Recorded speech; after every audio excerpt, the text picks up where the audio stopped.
বিসমিল্লাহির রহমানির রহিম।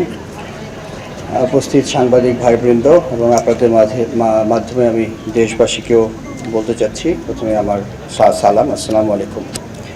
আপনারা জানেন আজকে রাষ্ট্রীয় শোক ঘোষণা করা হয়েছে। গতকালকে আনুমানিক 1টার পরে 1:13 একটা আমাদের জঙ্গি বিমান প্রশিক্ষণ করার সময় বিধ্বস্ত হয়েছে রানওয়ের খুব নিকটে, এবং সেই ক্র্যাশ সাইটটা ছিল মাইলস্টোন স্কুলের একটা বিল্ডিংয়ে, যেখানে আমরা অনেক কোমলমতি ছাত্রছাত্রী এবং শিশুসহ অন্যান্য শিক্ষক এবং অনেকের আমরা নিহত হয়েছেন। প্রথমে আমি তাদের আত্মার মাগফিরাত কামনা করছি। এছাড়াও অনেকেই আহত হয়েছেন এবং তারা বিভিন্ন হাসপাতালে চিকিৎসাধীন আছেন। আমি এখানে আসার আগেই সিএমএইচে দেখে এসেছি। ওয়ান ইউনিটে যাবো ইনশাল্লাহ একটু পরে, অন্যান্য জায়গাও যাওয়ার ইচ্ছা আছে।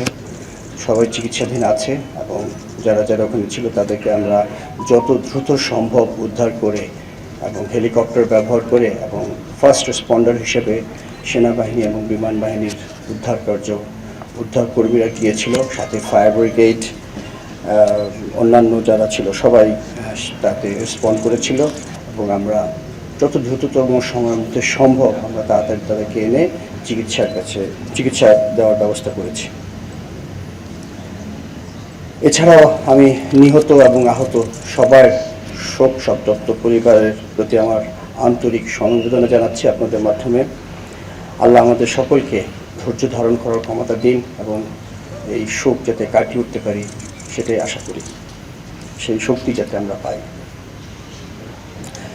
পাইলট আপনারা জানেন, অনেক মিডিয়াতে অলরেডি এসছে, আপনারা দেখেছেন যে পাইলট যখন বিমানটা তার নিয়ন্ত্রণের বাইরে চলে যাচ্ছিল, সে তার সর্বোপরি চেষ্টা করেছে বিমানটাকে একটি খালি জায়গায়, বিশেষ করে ওই মাঠটাই পেয়েছিল যেখানে সে নামানোর চেষ্টা করেছিল, কিন্তু তারপরে তার শেষ চেষ্টা সফল হয়নি বলবো, কারণ বিমানটা আছড়ে পড়েছিল ওই বিল্ডিংয়ের উপরে। কিন্তু সে সেই নিয়ন্ত্রণ রাখার জন্যে বা বিমানটাকে দিক নির্দেশনা যাওয়ার জন্য যে মূল্যবান সময় দিয়েছে, তার জন্য তার যে ইজেকশন বলি আমরা, বিমান থেকে বের হওয়ার যে পদ্ধতি আমাদের, সেটা বিলম্বিত হয়ে যায় এবং তার ফলে সে তার নিজের জীবন উৎসর্গ করেছে বা সে আজকে আমাদের মাঝে নাই। এই জন্য আমি একটু আগে আমরা তার ফিউনারাল প্যারেড বা জানাজা করলাম। আমি তার আত্মার মাগফিরাত কামনা করছি আবার, এবং তার শোক সন্তপ্ত পরিবারের প্রতি আমার গভীর সমবেদনা জানাচ্ছি। আপনারা অলরেডি দেখেছেন গতকালকে থেকেই দেশের এই বিপদের সময় আমাদের মাননীয় প্রধান উপদেষ্টা, অন্যান্য উপদেষ্টাবৃন্দ, বিভিন্ন রাজনৈতিক দলের নেতৃবৃন্দ, আইন শৃঙ্খলা বাহিনী, চিকিৎসকবৃন্দ, ফায়ার সার্ভিস, স্বেচ্ছাসেবী, বিভিন্ন সেবা প্রদানকারী সংস্থা, সাধারণ ছাত্র, শিক্ষক ও সাধারণ জনগণ কাঁধে কাঁধ মিলিয়ে পরিস্থিতি মোকাবেলা করেছে। এই ধরনের যখন আমরা ঐক্যবদ্ধভাবে কাজ করি, তখনই আমরা বুঝতে পারি যে আমাদের যে কোনো ধরনের বিপদে আসলে আমরা কতটা ঐক্যবদ্ধ হতে পারি, এবং সুন্দরভাবে কালকে আমরা সবাই মিলে কাজ করেছি এবং উদ্ধার করতে সক্ষম হয়েছি। অবশ্যই সেনাবাহিনী এবং বিমান বাহিনী প্রথম দিকে গিয়েছিল এবং তারা তাদের বিশেষ উদ্ধারকারী যেসব যন্ত্রপাতি আছে, বিমান বাহিনীর হেলিকপ্টারের মাধ্যমে তারা ফার্স্ট রেসপন্ডার হিসেবে সমস্ত আহতদেরকে এবং নিহতদেরকেও নিয়ে এসেছিল ওখান থেকে। আমি আপনাদেরকে জানাতে চাই যে সরকার বা আমাদের মাননীয় প্রধান উপদেষ্টা প্রথমেই বলেছেন যে এদের যারা আহত হয়েছে তাদের সুচিকিৎসার বন্দোবস্ত করতে হবে, এবং সে ব্যাপারে তাদের কাছ থেকে আমরা সম্পূর্ণ আশ্বাস পাচ্ছি। ইনশাআল্লাহ সমস্ত ধরনের চিকিৎসার ব্যবস্থা তাদের করা হবে। সরকারের পাশাপাশি বিমান বাহিনীও সবসময় হতাহতের পাশে থাকবে এবং থাকছে। আহতদের সুচিকিৎসা নিশ্চিত করতে যা করণীয় আমরা সব কিছু করব। ইতিমধ্যেই গতকালকে আমরা একটি উচ্চ পর্যায়ের তদন্ত টিম গঠন করে দিয়েছি। তারা অতি শীঘ্রই এই তদন্ত করে বের করবে যে কী ঘটনা ঘটেছিল, এবং তার ভিত্তিতে আমরা ভবিষ্যতে যদি কোনো কিছু ভুল ত্রুটি থাকে তার অবশ্যই ব্যবস্থা নেব। আপনাদের মাধ্যমে আমি দেশবাসীকে একটা বিশেষ অনুরোধ করতে চাই, সেটা খুব জরুরি আমার জন্য আপনাদের মাধ্যমে বলা। সেটা হচ্ছে, দয়া করে আপনারা দেশের এই বিপদের সময় সোশ্যাল মিডিয়ার বিভিন্ন গুজব, মিস ইনফরমেশনে কান দিবেন না। একটি শক্তিশালী বিমান বাহিনী দেশের স্বাধীনতা ও সার্বভৌমত্বর জন্য অপরিহার্য। দয়া করে গুজব ছড়িয়ে দেশের সার্বভৌমত্বের এই স্তম্ভকে দুর্বল করে দেবেন না।